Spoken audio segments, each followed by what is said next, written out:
कौलव गावची प्रज्ञा कांबळे BScच्या पहिल्या वर्षात शिकत होती.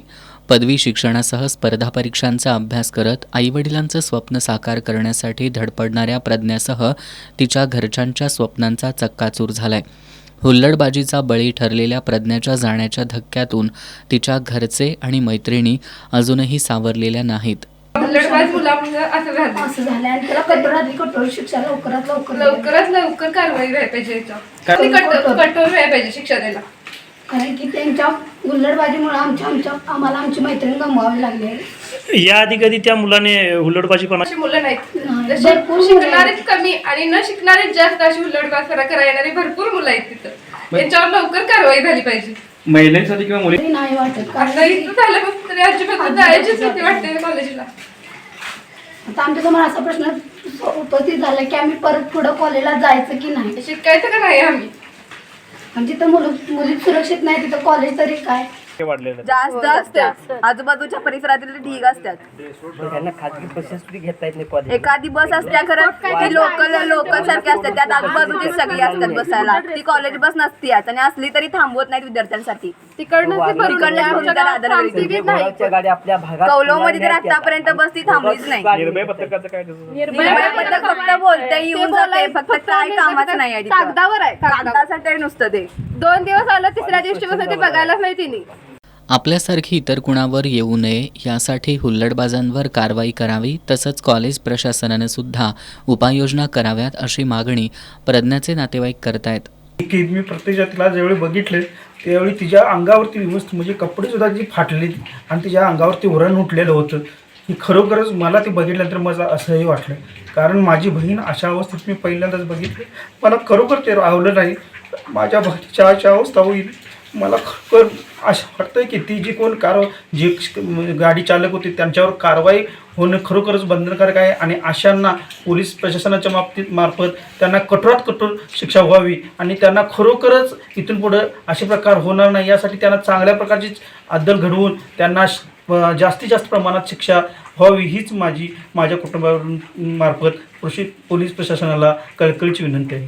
कॉलेजला गेले असता काही हुल्लडबाज तरुण तिथून हुल्लडबाजी करून गाडी स्टंटबाजी करत होते आणि ती कॉलेज सुटल्यानंतर बस स्टॉपवरती उभे राहिलेले असताना तिच्या अंगावरती स्टंटबाजी करून गाडी घालून तिचा जागीच मृत्यू करून तिला फडफडत नेऊन तिथून परत गाडी आहे तशी तिथून गुन्हेगार कमी वयाचा जरी असला 17 वर्षाची मुलं कमी वयाची म्हणजे त्यांची काही बुद्धी जात नाही, तर बालगुन्हेगार म्हणून त्यांना मोकाट सोडण्यापेक्षा त्यांच्यावर कठोर कारवाई करून पोलिसांनी राजकीय कुठल्याही याला बळी न पडता आणि प्रसारमाध्यमांनी माझी विनंती आहे कळकळीची की एक आई आपल्या मुलीला 3 दिवस तिची वाट बघते आणि आम्ही कुटुंब पण वाट बघतोय.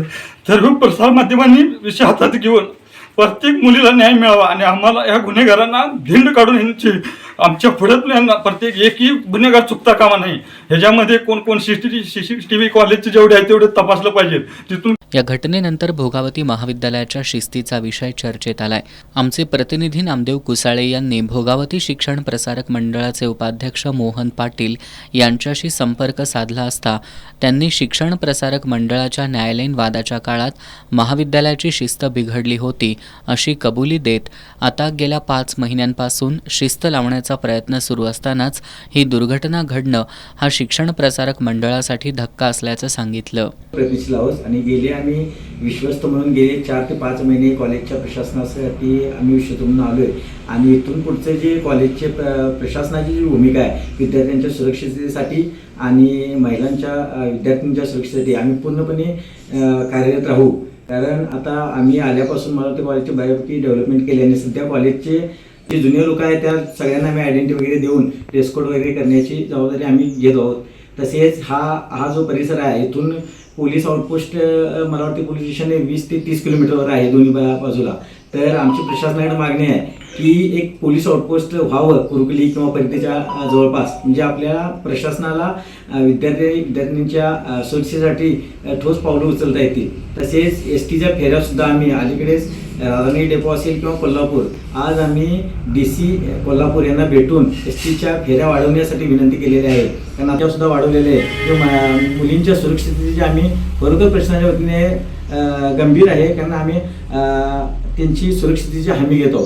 तसेच आम्ही कॉलेजच्या प्रशासनाच्या मागून रस्ते असतील किंवा इतर सुरक्षा बस थांबा असेल ह्यासाठी सुद्धा जागरूक आहोत आणि त्यांच्या सुरक्षिततेसाठी आम्ही ह्या नवीन गोष्टी सर्व करणार. असे प्रकार जर घडत असतील तर आम्ही सरळ त्या मुलांच्या हुल्लडबाजीचा प्रकार होऊ नये यासाठी सरळ आम्ही प्रशासनाने विश्वस्तांच्या वतीने सरळ फौजदारी कारवाई करण्याचं ठरवलेलं आहे आणि आतापर्यंतच्या प्रशासनानं सुद्धा केली आहे आणि अशी घटना पुन्हा घडू नये यासाठी आम्ही जागरूक राहून परिपूर्ण मुलींच्या सुरक्षिततेची काळजी. या घटनेनंतर भोगावती परिसरातील शाळकरी आणि महाविद्यालयीन मुलींमध्ये असुरक्षिततेची भावना निर्माण झाली आहे. या पार्श्वभूमीवर शिक्षण प्रसारक मंडळ, पोलीस प्रशासनासह समाजातील जबाबदार घटकांनी पुढे येऊन त्यांना विश्वास देत हुल्लडबाजांना आळा घालण्यासाठी सक्षम व्यवस्था उभी करण्याची गरज आहे. एस न्यूजसाठी नामदेव कुसाळे.